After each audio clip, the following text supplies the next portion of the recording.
네, 우리는 새벽마다 이제 한국 교회에서 가장 많이 사용하는 큐티 자료집이 두 종류가 있습니다.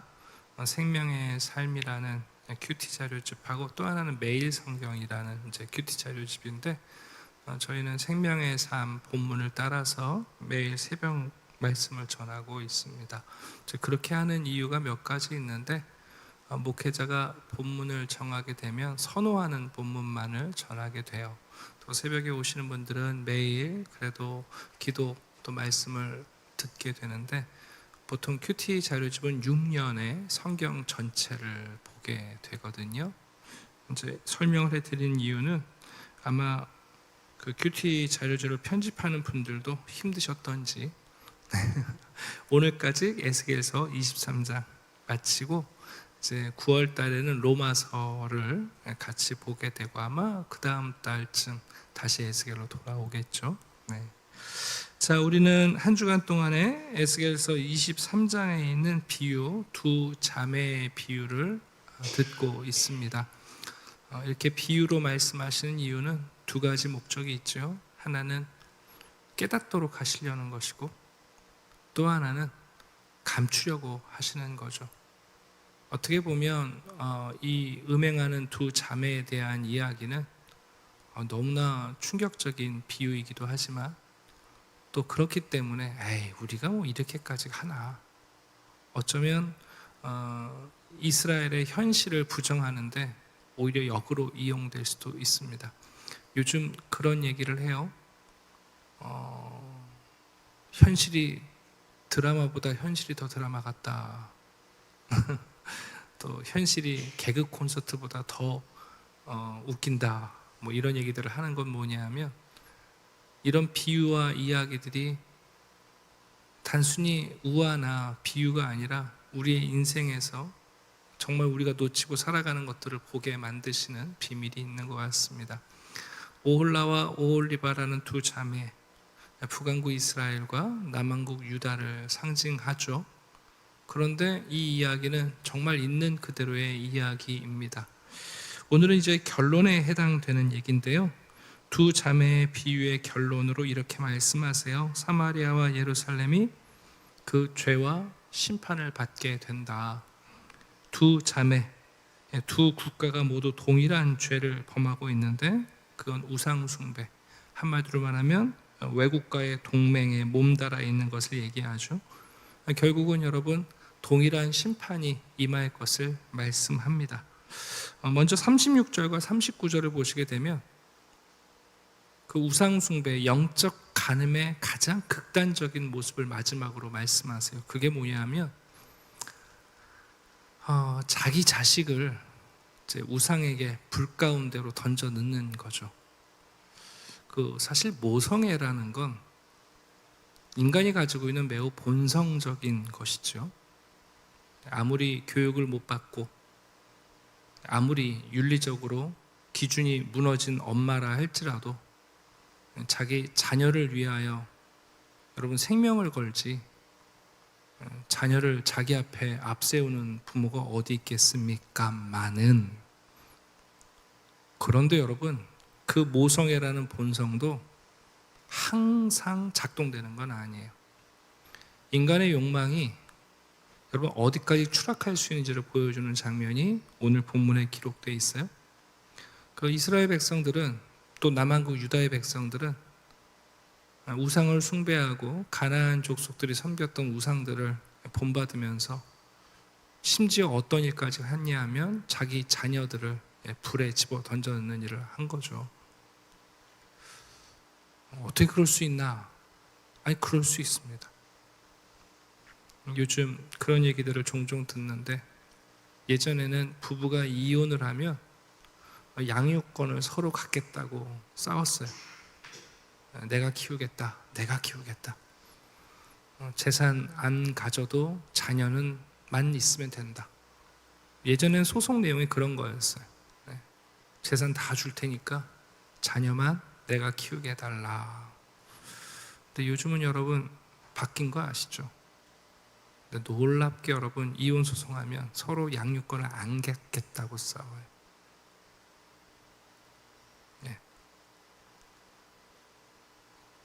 여러분, 우리가 모성애가 마치 본성이고 당연할 것 같지만 절대 당연하지 않아요.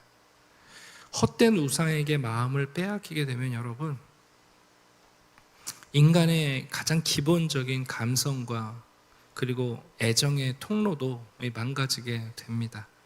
그래서 어떤 일을 했습니까? 37절 보니까 그들이 행음하였는데 피를 손에 묻혔다. 그래서 내가 그들에게 준 그들의 기업이요, 그들의 상급이요. 네.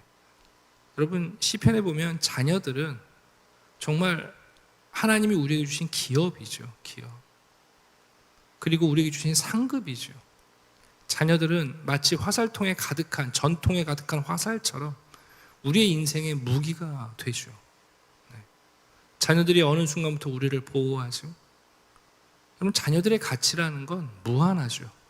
그런데 여러분, 어떤 일을 하고 있습니까? 내게 낳아준 자식들을 우상을 위하여 화제로 살랐다 그랬습니다. 근데 이게 여러분 충격적인 게 아니고 그 다음에 보세요. 자녀들을 우상들에게 여러분 불 가운데 던져버린 이 사람들이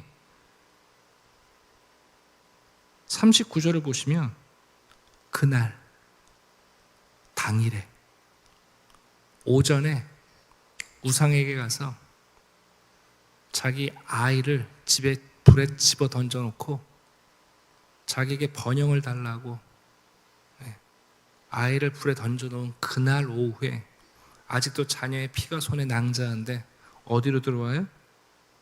하나님의 성소에 들어와서 예배해요.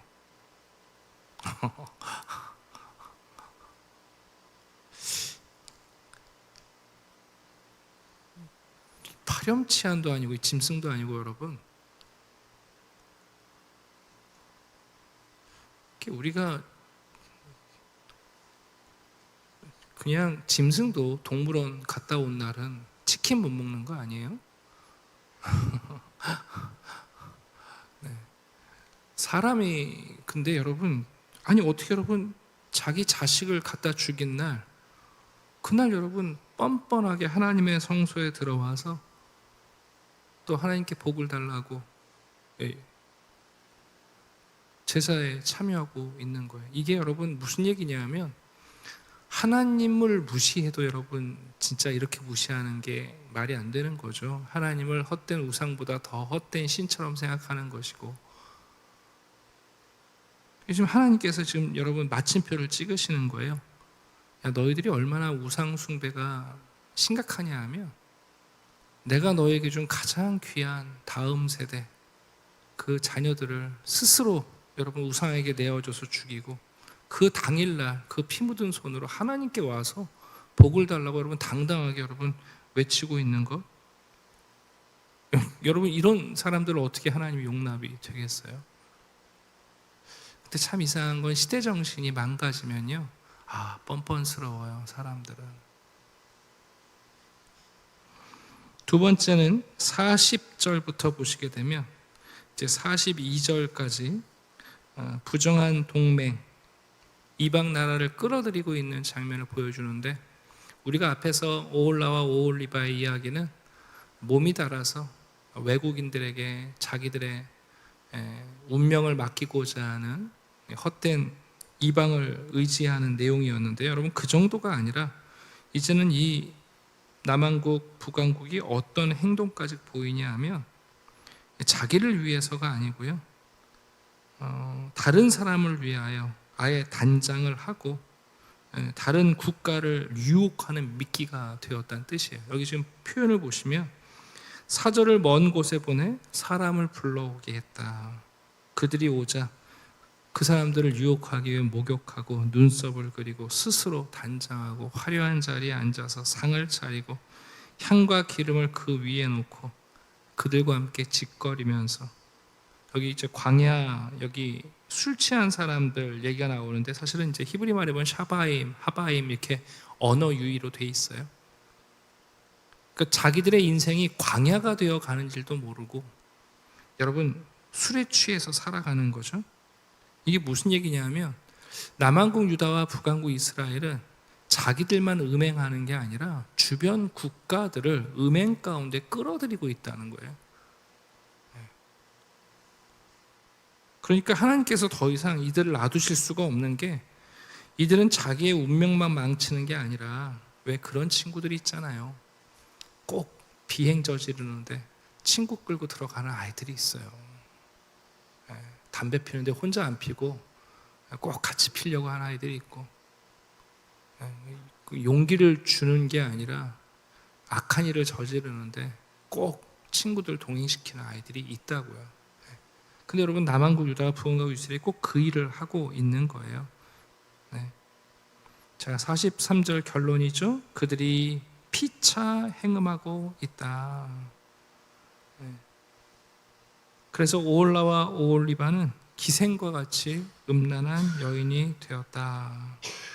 그러니까 하나님이 결론으로 이렇게 얘기하세요. 율법에 의하면 간통한 여인들은 돌로 쳐 죽임을 당합니다. 그 다음에 우상을 숭배한 자들은 불과 칼로 심판을 당한다고 말씀하셨어요. 그래서 하나님이 그 율법 약속을 지키시겠다는 거예요. 너희들이 우상을 숭배하고 영적 음행을 하고 있으니까 너희들 돌에 맞을 것이고 칼에 맞을 것이고, 그리고 너희들 한 걸음 더 나아가 불을 만나게 될 거다. 그 얘기입니다. 그게 47절의 결론이에요. 무리가 그들을 돌로 치며, 율법에 의하면 음행한 여인에 대한 처벌이죠. 칼로 죽이고, 그리고 불로 심판하시겠다는 내용이 언급되어 있습니다. 자, 마지막 결론입니다. 왜 이렇게 하시는가? 이같이 내가 이 땅에서 음란을 그치게 한즉 모든 여인이 주변 국가가 정신을 차리고 너희들을 본받지 않기 위해서다. 여러분, 이 이야기는 깊이 생각해 보셔야 돼요. 신명기에서 모세가 이스라엘 백성들에게 이런 얘기를 했어요. 왜 하나님이 너희들을 택하시고 왜 너희들을 구원하셨느냐? 너희들이 민족이 크고 대단하고 위대한 민족이라서가 아니라 매우 작은 민족이고 고집스러운 민족이기 때문에 하나님이 택하셨다는 거예요. 하나님이 이스라엘 족속을 택해서 가나안 땅에 그 땅을 주시면서 요구하신 게 뭐냐 하면, 온 세상에 하나님을 알려주는 CF 모델이 되라는 거죠.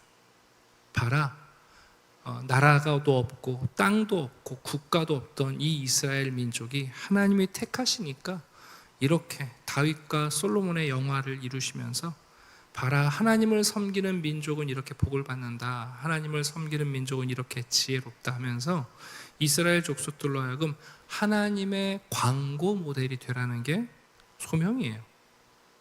신명기에서 아예 대놓고 얘기해요. 모세가 너희들 하나님 나라의 광고 모델들이다. 너희들이 가나안 땅에서 사는 모습을 보고 주변의 많은 이방인들이 하나님께로 나아오게 하라는 거예요. 그래서 사실 다윗과 솔로몬의 영광의 마지막 모습은 시바 여왕이나 주위에 있는 많은 왕들이 여러분 그 솔로몬의 지혜를 보러 이스라엘로 와서 하나님의 성전을 보고 하나님을 경외하게 되는 거 아닙니까? 그런데 여러분, 지금은 어떻게 되어 있는 거예요? 거꾸로죠. 북한국과 남한국이 하나님의 CF 모델이 된 게 아니라 여러분 악의 모델이 되어 있는 거 아니에요. 그러니까 그 악을 심판하지 않으면 주변의 많은 민족들이 이 이스라엘 쫓아갈 것 같으니까, 이스라엘 따라갈 것 같으니까 본받지 아니하게 하리라. 너희들이 어떻게 무너지는지를 봐야 다른 민족이 정신을 차리고 음행을 본받지 아니하리라. 49절 결론입니다. 그들이 너희 음란으로 너희에게 보응한즉 너희가 모든 우상을 위하던 죄를 담당할지라. 내가 주 여호와인 줄을 너희가 알리라. 하나님께서 이 두 자매를 택했던 이유는 하나님의 모델로 택하신 건데, 여러분, 하나님의 모델이 아니라 세상의 음행과 우상 숭배와 헛된 소망에 대한 모델이 되어버린 거예요. 여러분, 오늘날 교회에서 저는 계속 강조합니다만, 복음은 예수 그리스도 안에서 하나님이 주신 모든 것입니다.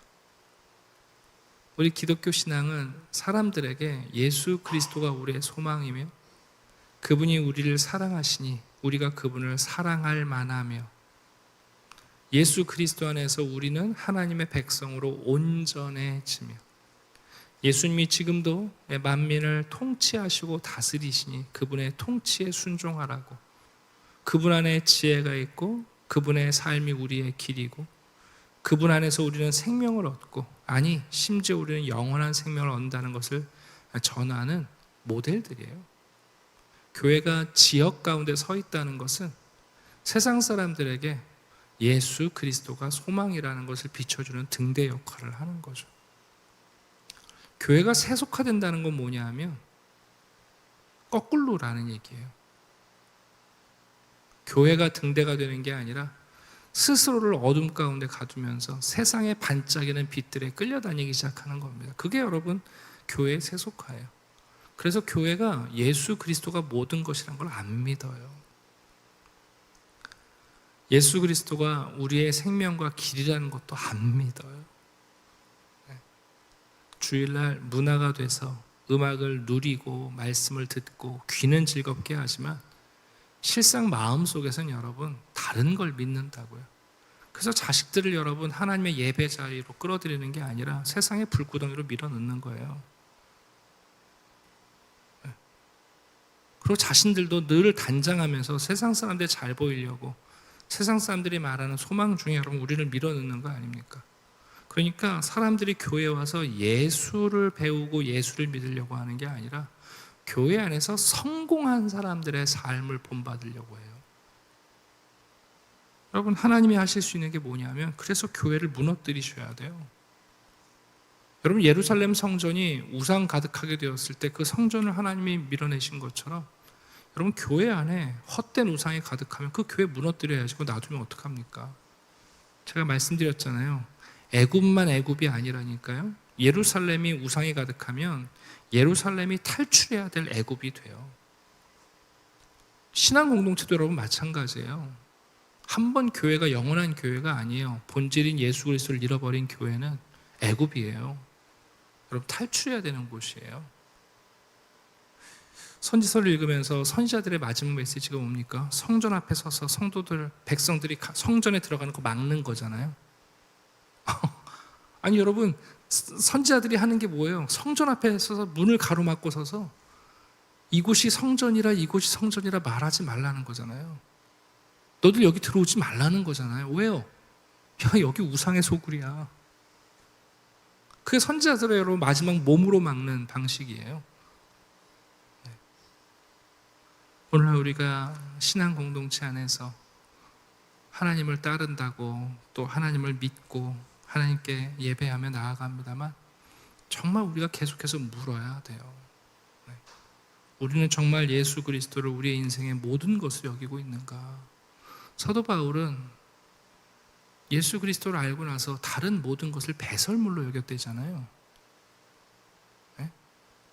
심지어 바울은 뭐라고 그래요? 내가 사는 것은 그리스도니 죽는 것도 유익하대잖아요. 오늘날 교회 안에 예수를 위해서 죽는 게 유익하다고 믿는 사람이 어디 있어요?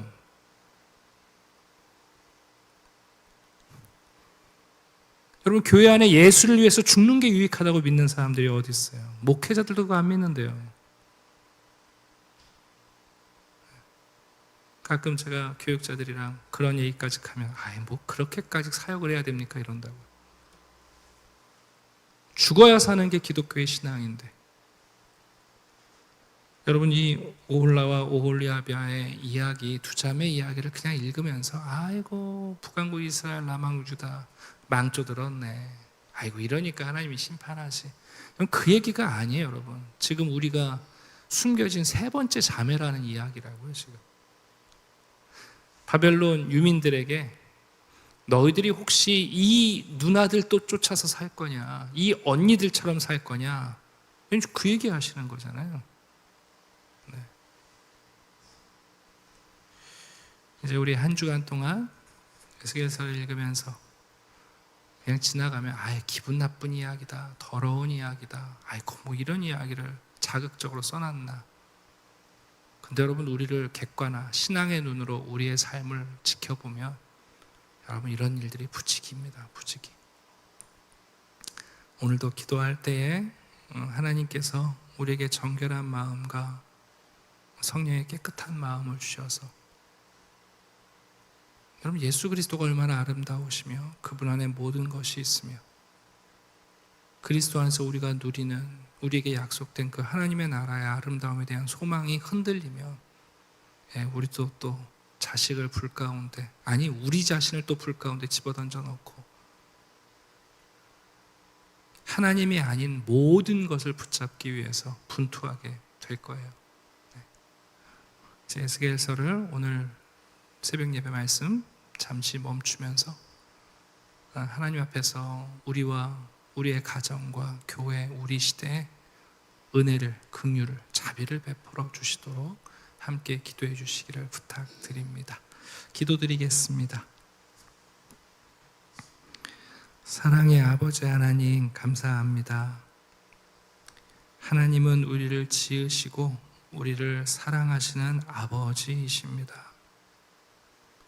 우리는 처음부터 하나님의 사랑을 받은 자들이며 지금도 하나님의 무한한 자비를 누리고 있는 사람들입니다. 우리의 마음이, 우리의 심령이, 우리의 영혼이 그 하나님을 바라보지 못하며 우리에게 허락하신 예수 그리스도라는 모든 우상을 깨트리며 모든 허상을 내려놓고 참되신 하나님을 우리에게 보여주시는 그 예수 그리스도 안에서 하나님과 하나님의 나라를 발견하며 하나님의 백성이 되기를 초청하시는 주님, 하나님의 말씀을 읽으며 우화, 비유, 동화가 아니라 이것이 우리의 현실이요 보지 못했던 우리의 내면의 삶임을 고백합니다. 특별히 믿음의 백성들, 오늘날 교회 공동체 안에서 오홀라와 오홀리아바와 같은 또 다른 자매들이 우리의 현실의 모습이 되어 있거든 주님, 우리를 불쌍히 여겨주시고 깨닫게 하시고 헛된 우상들을 내려놓고 예수 그리스도에게로 돌아오게 하여 주시옵소서.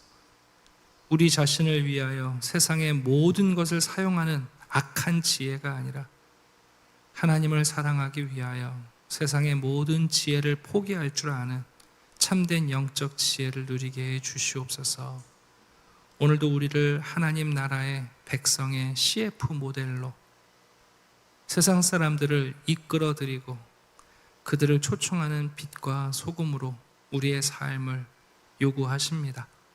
기도하며 오늘 하나님의 자비와 긍휼을 구하며 우리의 가정이, 우리의 영적 공동체가 예수 그리스도 안에서 모든 것을 소유하는 신앙 공동체가 되게 해 주시옵소서. 하루하루 기도하며 주님의 도우심을 구합니다. 우리의 중심이 흔들리지 않게 하시고 올곧은 마음이 되게 하셔서 가라지가 아무리 많아도 하나님이 기다리시며 귀히 여기는 알곡의 삶을 살아낼 수 있도록 도와주시옵소서. 감사드리며 예수 그리스도의 이름으로 기도드립니다. 아멘.